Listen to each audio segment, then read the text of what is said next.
Fala galera, aqui é o professor Tiago e hoje falaremos sobre soma de vetores. Antes de qualquer coisa, precisamos lembrar que um vetor não é um número apenas. Ele tem direção e sentido, características geométricas que demandam um cuidado muito especial quando estamos falando de soma. O resultado da soma de dois ou mais vetores é chamado de resultante. O vetor resultante é um vetor que pode substituir todos os outros, porque tem o mesmo efeito deles.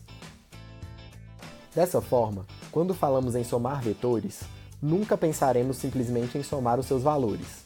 É necessário, antes de tudo, observar as características geométricas do vetor.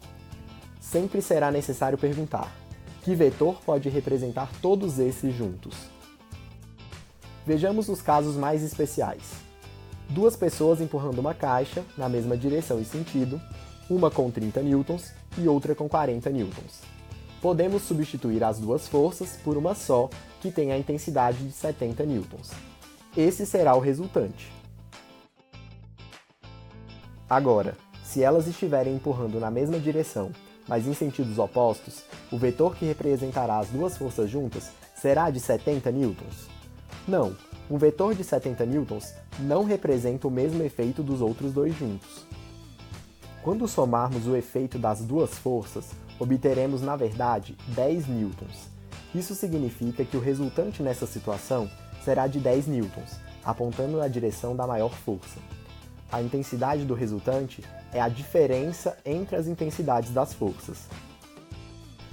Entretanto, ainda temos os casos em que forças não estão na mesma direção.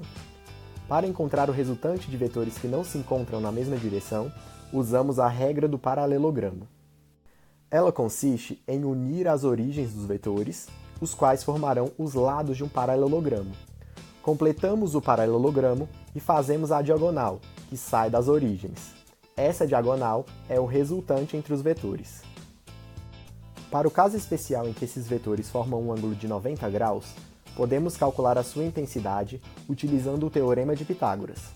Vamos entender o porquê. Quando completamos o paralelogramo, obtemos, na verdade, um retângulo.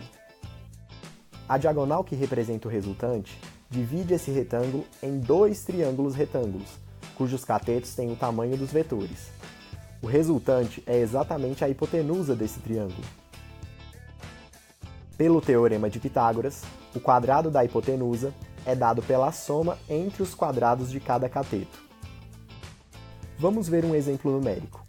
Suponha que tenhamos forças de 30 e 40 newtons, como nos exemplos anteriores, com a diferença de que os vetores agora fazem 90 graus entre si. Juntamos as origens, completamos o paralelogramo e colocamos a sua diagonal. Identificamos o triângulo retângulo e aplicamos o teorema de Pitágoras. O resultante ao quadrado é igual a 30 ao quadrado mais 40 ao quadrado. O resultante ao quadrado é igual a 900 mais 1600, ou seja, o resultante ao quadrado é igual a 2500. Para tirar o quadrado do r, fazemos a operação inversa do outro lado da igualdade. A operação inversa da potenciação é a radiciação. Então, r é igual a raiz quadrada de 2500, ou seja, r é igual a 50 newtons. Aqui temos, de forma sintética, os três casos especiais vistos. Em todos eles, as forças eram de 30 e 40 newtons. Entretanto, o fato de os vetores estarem orientados de maneiras diferentes fez com que a resultante fosse diferente nos três casos. No próximo vídeo, falaremos sobre equilíbrio mecânico. Até lá!